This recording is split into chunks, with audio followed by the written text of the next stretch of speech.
And to the east of the playground area is where we will be hosting our flag football games.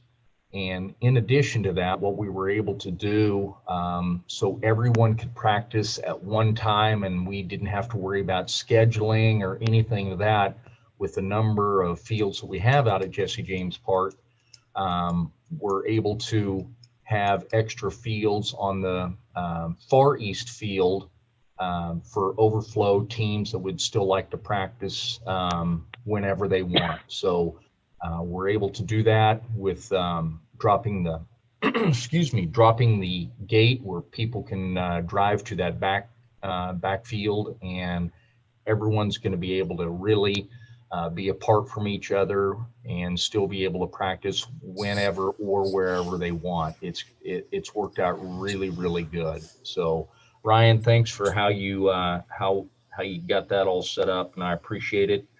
And one thing we are not doing, we had an extensive phone call, and Ryan, you can interject whenever you want.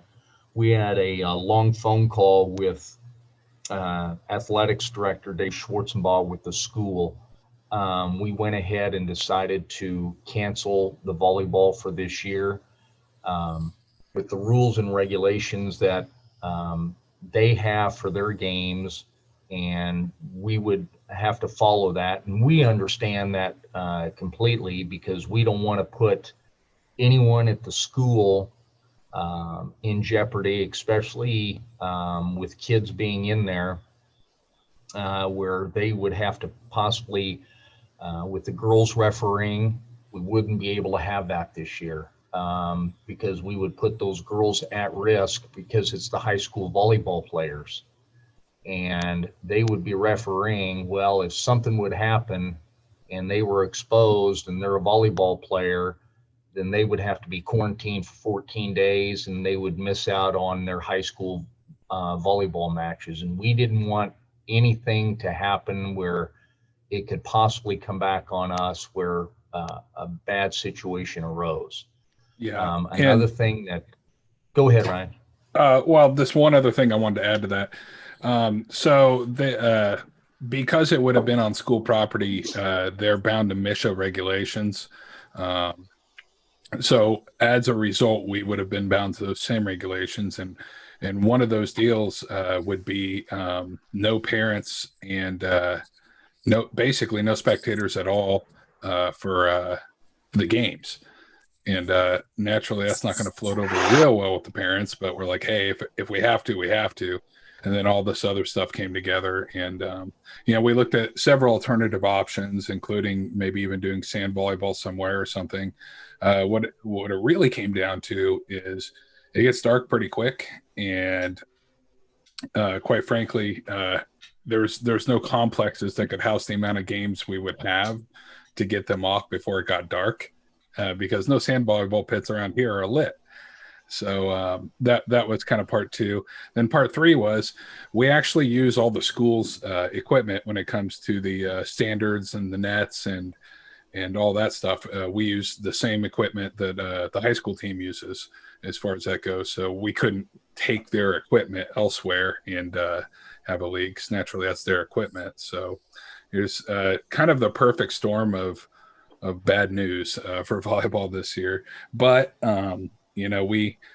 we had really good communication with the parents and the registrants and everything. And quite frankly, we haven't got one single complaint or anything like that. Everyone's, I kind of laid it out in the email to them, everything we tried, and we kept in good contact with them as far as along the way, like, hey, we're trying to do this stuff and all that. And so, at the end of the day, it's unfortunate, but I feel like we definitely put our best effort.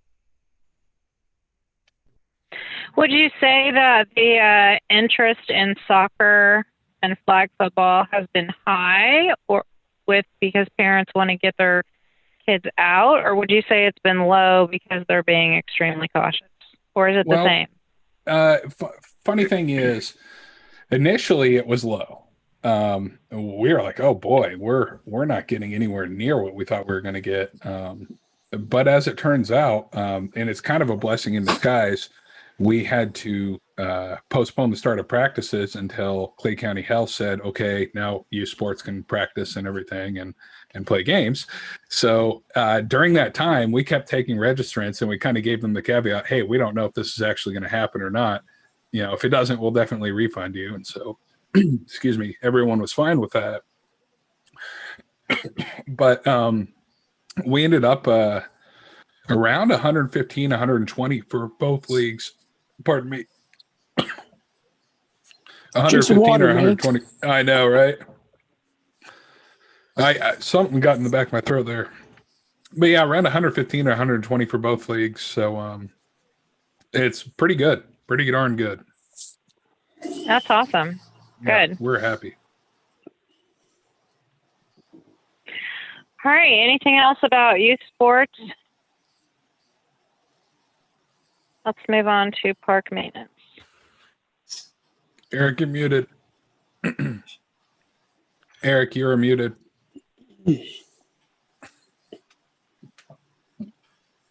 As we wind down the summer and as we head into the fall season, just to let you know, we have continued to mow and take care of not only the Jesse James Park, but Mac Porter Park as well. We still have competitive teams practicing at Mac Porter Park, so we continue to drag those fields and spray. One thing we did around the walking trail at Jesse James Park, we tried to weed eat as many of the trees as we can. Not the cedars as much, but the established trees, and sprayed around those as well, and it just looks so much better. We weed-eated almost every one of those trees, like I said, except the evergreen trees. And this fall, those evergreens will be trimmed up and back, in addition to a bunch of the trees in Mac Porter Park, all of those oaks and things of that nature. It's really a pain when we're mowing and so on and so forth. So we've got a bunch of things planned for the fall and winter, so we can get the street department's chipper, and because we're going to be needing it probably a whole week, just the chipper as far as we go along the trail and also along the walkway and mowing areas of Mac Porter Park. So wanted to let you know on that. This fall, I will be keeping you posted. We're in our third year of a contract with our general contract mower, and we will be going out for bid this fall. We usually do that about every 3 or 4 years, just to see if there's any other mowing companies that might be interested, that could match or might be a better contractor. We don't know.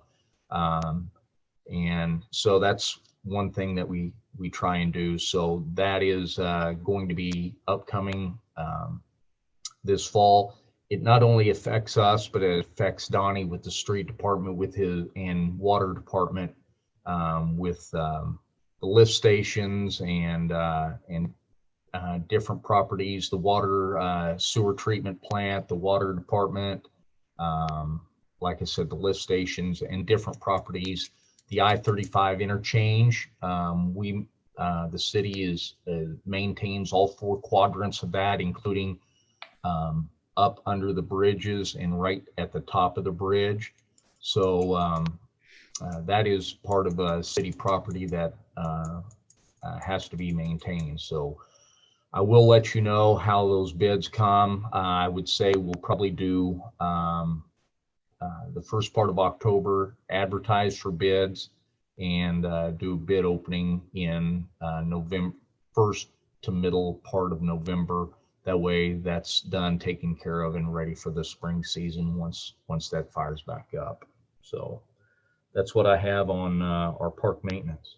Ryan, you want to add anything to that? No, I'm just extremely proud how we've all been able to pull together, the three of us, and really tackle just an absolute beast of mowing and still maintain our normal duties as well. So I guess we're patting ourselves on the back here. Well, we took over to help not only that of cutting our expenses down, but we've been mowing Mac Porter Park every other week and cut down another week's mowing of Mac Porter Park to help the city out in that aspect as well. So that's a big piece of ground in addition to, but it's we're trying to help cut down the city's expense with all this craziness, as we all know. But we do want to put in for another mower next year. Absolutely. Oh, there was a perfect example help today. Us get that, man. We had a perfect example today of how we very, very easily could have been using 3 mowers for pretty much the entire day today, but we just don't have them. So, all right. Anything else about park maintenance? Let's move on to doggy waste stations.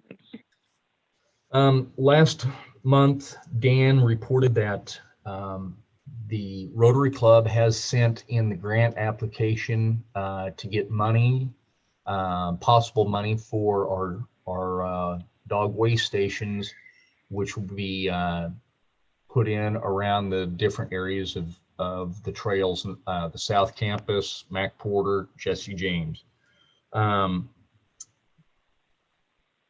We needed to send a letter of support, and I had Ryan type one up and get that to Debbie Holt so she could forward that on to Rotary International, that the city of Kearney, the Parks Department, is in support of the grant, and hopefully they'll get the money that they requested.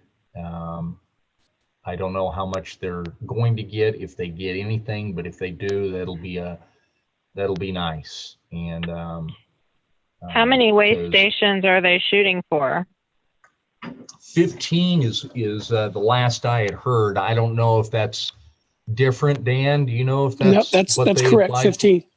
Okay. So that's awesome. Yes. Very nice. I will say, right. Rotary Club does a lot for the Parks Department. I think I mentioned it last month, but if not, they've come out and helped us pour the pads for the park benches. Mm-hmm. Naturally, they were a big contributor to the basketball court. With the concrete and manpower of actually helping pour that huge slab of concrete, donated money for that. So I know there's going to be a monument sign of their contribution that's coming that we'll install at the park, but they do a great job for us. Rotary does. That's awesome. All right, moving on to new business. Okay, a little update on our master plan. I sent you guys an email, tried to keep you abreast of the different steps that are happening since our last meeting. We had a September 10th meeting, and it was a pre-bid meeting. And one thing that the contractors were able, and it was done via Zoom, to allow them to ask us any questions that they may have. And for them to get the plans, they had to go into the link to Drexel and upload those plans, and they had to pay for those plans. That way we we would know if they were interested or not. And as the last I had heard, I think there's 18 contractors that have expressed interest. And the last I had heard, there's 15 or 16 of them that have actually uploaded the plans and gotten the plans. So that's good news, we think. It will allow for really competitive pricing, we think. We've been in contact with Larry Reynolds of Vireo on a daily, multiple times during the day.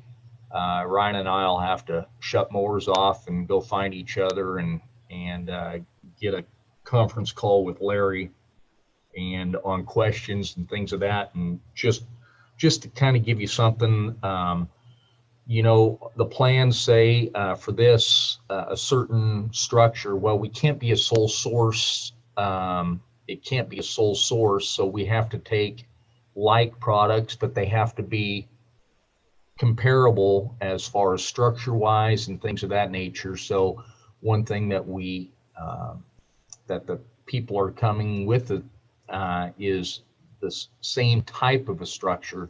So Larry has said we're doing an addendum, which is a good thing, and we've been in contact with Dave Pavlich with the codes and things of that nature to make sure everything's on the up. So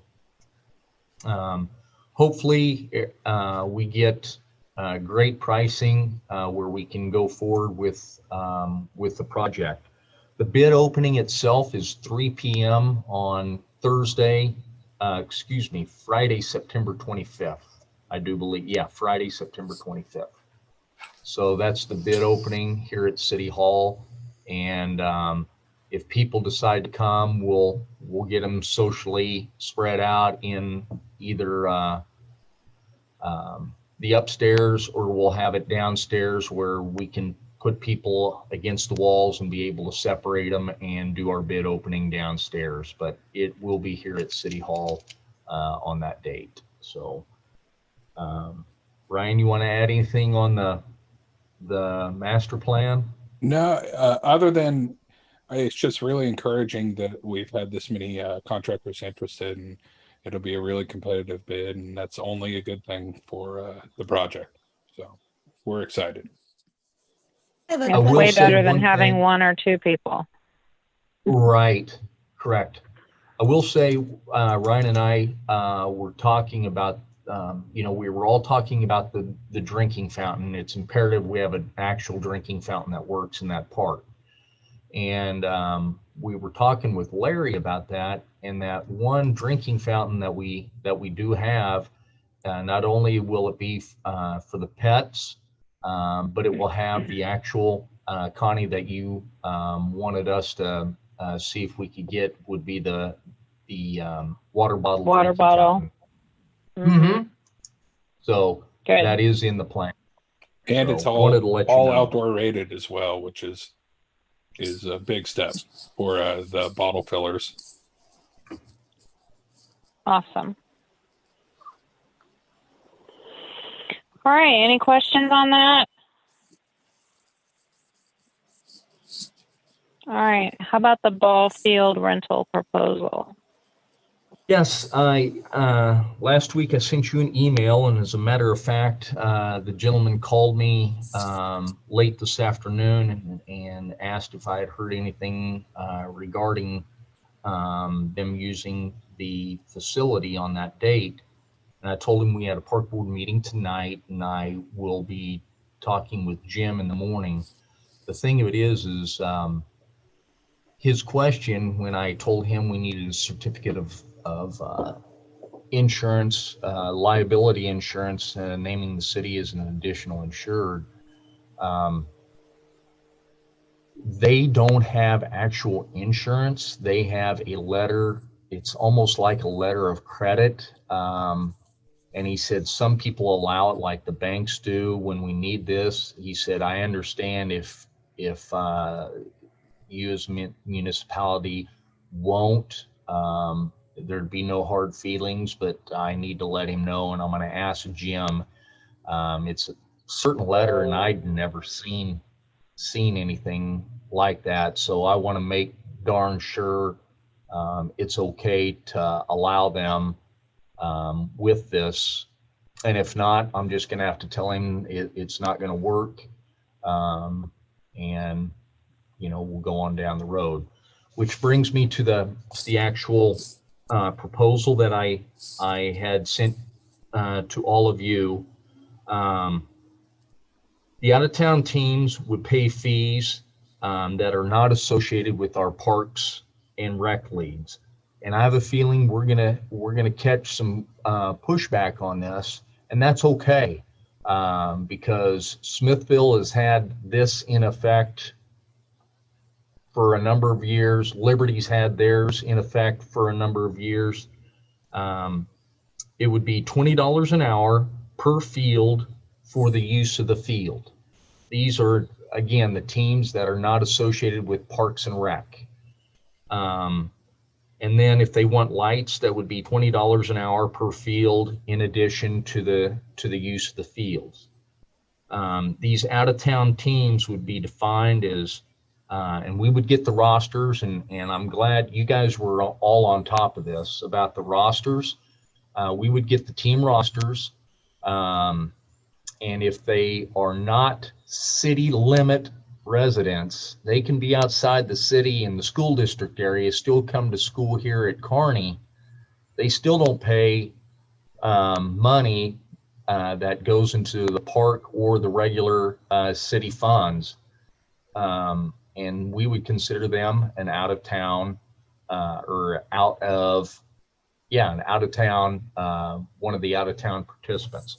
So we would get the team rosters. If they have more kids from Kearney, they're considered in town. If they're more from the outlying area, they would be out of town team, and we would charge them to use the fields. And we control the fields as they have to sign up to get a field, and it is an absolute cutthroat type deal to get fields. I mean, it is, everybody wants fields. So it's not like we're not going to be able to have fields or to be able to rent out fields, because we have out-of-town teams calling us all the time. We have them from Kansas City, Overland Park. We'll drive up and say, hey, I heard you have some ball fields that might be available for use. Well, we do if you want to pay the price. These teams that travel all over, they charge an exorbitant amount of money for their kids to play on these traveling teams. $1,000, $1,500 per player. So it's not like a $20 once a week type deal is gonna hurt these teams. It's not gonna hurt them. So well, it's only fair if you're putting in that many man hours and maintenance to maintain the fields and do the schedules. It just makes sense. Right. This isn't 1970 anymore. We need to, if these teams want to practice and use the fields, and even though we tell them pick up your dugouts and different things like that, there's always trash. Always trash. We're always dumping the trash. We're picking up the dugouts. And then if they, leave the dugouts, well, they paid for the thing. We're picking it up anyway. It's not going to be an extra, nothing extra that we have to do. We go out and sanitize the bathrooms every single solitary day. That's the first thing that Ray does from day one when we open those bathrooms. And I know we did it later this year because of COVID, but those bathrooms are cleaned first thing in the morning before anything happens. So I wanted to tell you what we do presently other than this year. Prior to April 1, these competitive teams call in and because they start in February. Sometimes they're practicing even before we have the bathrooms open, and we tell them bathrooms aren't open yet. but we can give you fields.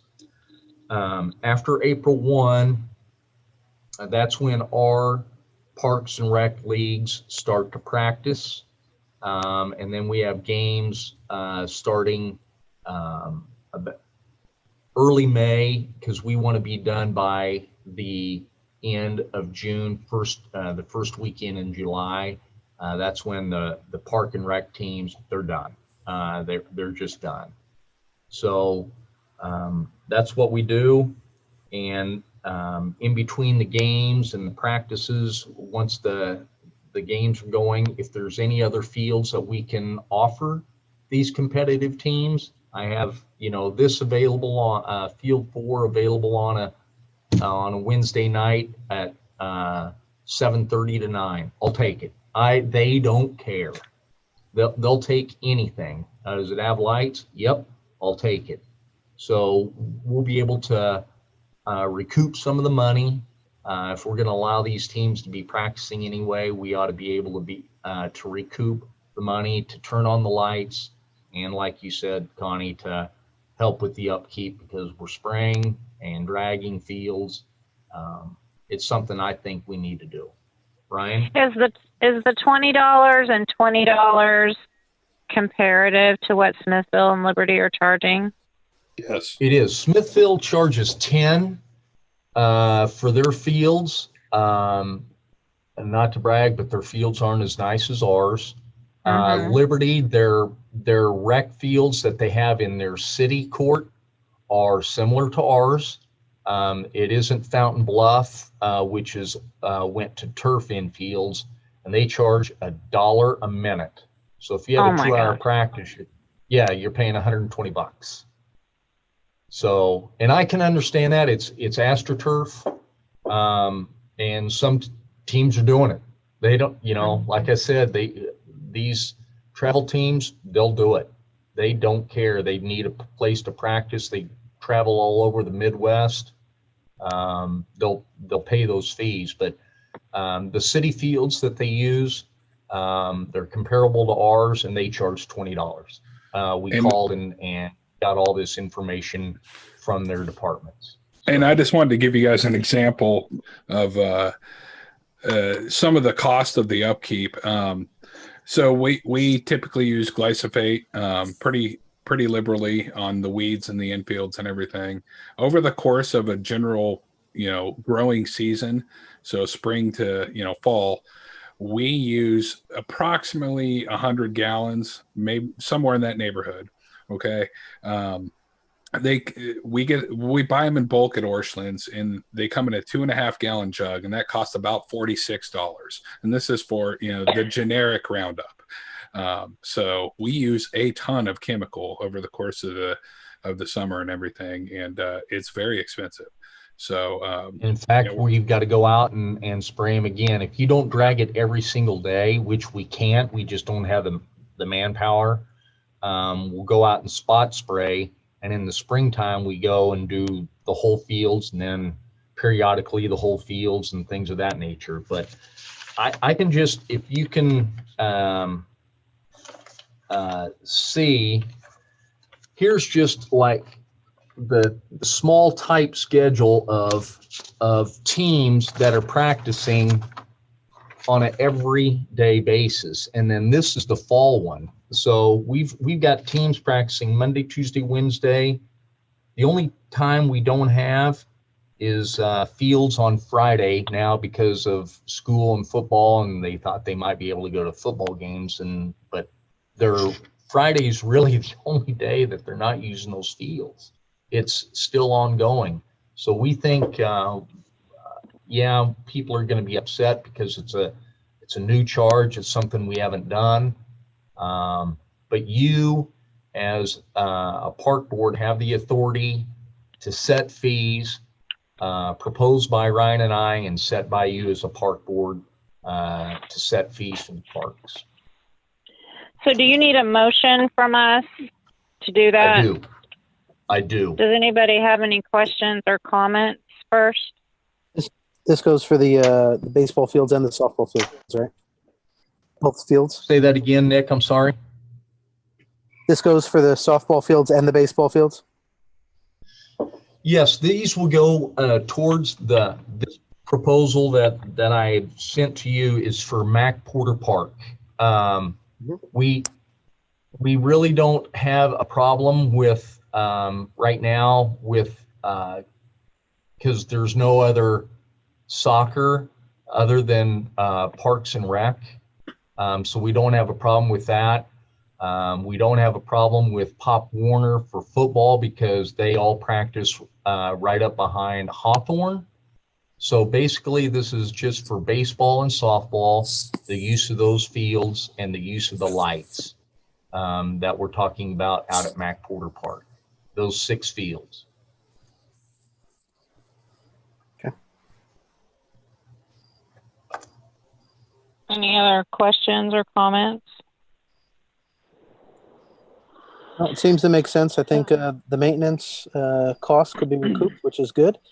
And also help with the traffic probably as well, with so many people competing for the fields. So it's good. Right. And I appreciate keeping that free for our Kearney teams.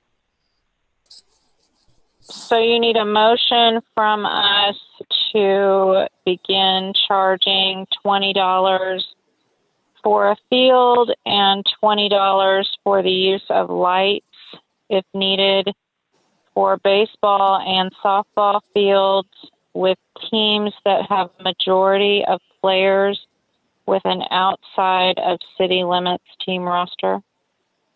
Right. Basically, the proposal that, if you want to say it by the proposal that Eric and Ryan has set forth, and that's what I will put into the record as well, what I had sent you in the attachment. That is basically what I'm asking. Okay. Would anybody like to make a motion for that? Yeah, go ahead, Dan. I'd like to go ahead and make the motion that we approve the fee schedule as proposed by the Parks Board. I second. All right. And All in favor? Hey, Lisa. Hi. Hey, Lisa. Aye. Aye. Aye. Aye. Is there anyone opposed? All right. Motion carries. Thank you so much for this, guys. It's going to make a huge Thank difference you. on our maintenance We budget. appreciate that.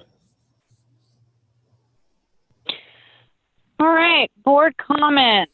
I have a couple questions, but I will let anyone else go first. So anybody else have any board comments? I have a question. Maybe I missed it because I got here 2 minutes late. Kids Fest, anything? Kids Fest, is it totally not Kids Fest? The Halloween Hallows kind of thing? Oktoberfest. Yeah, Oktoberfest. And then the thing for the kids afterwards. Those 2 events, are they out? Kids Fest. I'm glad you brought that up, Lisa. Kids Fest and Oktoberfest, not going to happen this year. Okay. We just can't. The situation that I think Tiffany brought up is if we could, people wanted to get online tickets and so on. That's a great idea, but we would have to try and keep people separated with their kids and going on the rides, touching all of the in and out of the mechanical rides. Yeah, and the It's not going to be able to do it. the ride and inflatables contractor isn't real confident that they can keep things sanitized. Up to I mean, because let's face it, the kids, especially in inflatables, the kids are just all over those things, and it'd be real hard to guarantee that they're going to be able to sanitize them thoroughly, on a periodic basis. Would be talking several times throughout the course of the afternoon. Okay, thank you. Just wanted to check in on that. And as far as the Oktoberfest goes, so it would be cost prohibitive for the Knights of Columbus just based off of they have to pay for their liquor license. Because we didn't have an amphitheater event this year, they didn't have to get that liquor license. And the Oktoberfest is mainly a beer drinking event. So they are not confident, and frankly, neither are Eric and I, that they could recoup that cost in one event. That would have to be like a really, really big record Oktoberfest. And unfortunately, that's probably not going to be the case when we're limited to 250 people. Okay. Thank you. Those were two of my questions, so that's fantastic. The only other question I had was about the city logo, and can we start using that on our park board agenda document? We can, and we That will. got approved, if I'm not mistaken, didn't it? It At a did get meeting? approved. It did. Yeah, I'm actually waiting on the art files because I'm going to get some shirts made up for Parks Department, and we'll be looking real spiffy. But yeah, Awesome. we can throw that on the agenda, and we'll get that done. Good. Duh. All right. Any more questions? Kearney has a new logo. We do. Yes. Yeah, actually, bear with me 1 second, and I can share my screen and punch it up. It has taken like 2 years to get this logo done. Ain't that the truth? So it's been quite a feat. I know Donnie But- wants the logo because he has white trucks with nothing on the side. Wanted to make sure. Well, I've I've seen been- it pop up a few places and it looks pretty sharp. So I've been fighting 5 years to get way signs, and they keep telling me that they need to get the logo done first. well, the wayfinding signs are on their way. Good. So All right. yeah. I actually, You just on this had to be computer, second in line, Dan. I know. I know.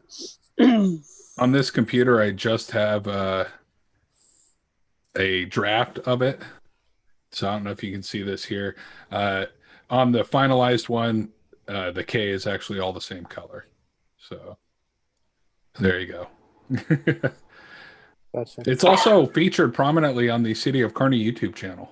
So It make sure you is. It guys, looks make sure you guys fantastic. go over there and subscribe. I need more subscribers. So there you go. Very nice. All right. Do we have a motion to dismiss our meeting and adjourn to October 20th? I make a motion to adjourn. Second. Second? All right. Anybody opposed We to will that? We will let you know how the bids come out. I'll send you a bid tabulation of what the contractor bids are after the meeting on the 25th. Probably be the first part of like the 28th, 29th when I get that out to you. But I will definitely keep you all informed on how the bid opening goes. Sounds fantastic. Thank Sounds you good. for all of your hard work. Thanks, you guys. We still need the vote to adjourn. Oh, sorry. All in That's okay. favor? Aye. Aye. Anyone opposed? Motion carries.